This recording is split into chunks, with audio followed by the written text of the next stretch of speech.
Bruno Hervé, bonjour. Allez, bonjour Pierre. Tu nous as présenté voici quelques années l'Open 570. Cette année, tu reviens avec l'Open 500. Peux-tu nous dire quelques mots sur ce bateau? Oui, tout à fait.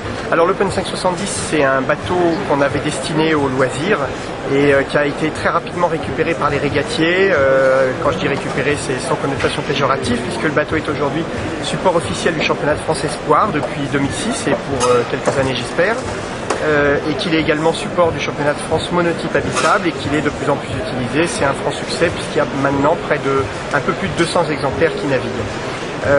On a voulu donc suite au programme qui a un petit peu évolué sur le 570, on a souhaité développer un nouveau quillard qui soit destiné plus aux loisirs et qui soit plus simple et plus accessible, que ce soit techniquement ou financièrement.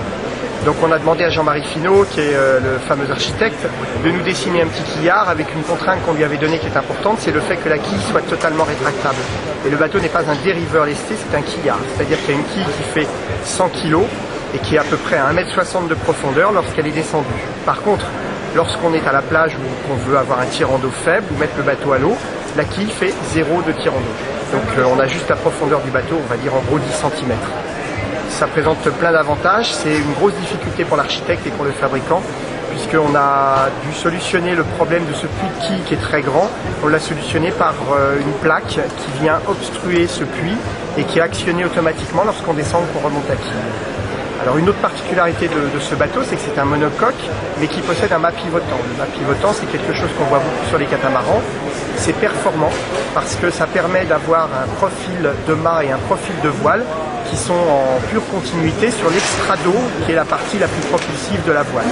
C'est quelque chose qu'on voit rarement sur les monocoques parce que, en général, les profils de mât, elles, sont un petit peu plus lourds et les monocoques qui ont en général une stabilité de forme assez faible ne supportent pas ce type de mât.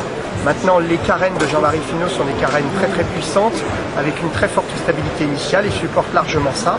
Et il y a un surcroît de performance aérodynamique qui compense largement le petit souci de stabilité que ça pose, mais qui est complété sur les bateaux de Jean-Marie par une carène très large et très puissante et par des lestes qui sont très profondes. Quelques mots peut-être aussi sur le SPI? Alors, on a voulu que l'Open 5.0 soit encore plus accessible que l'Open 5.7 au niveau technique.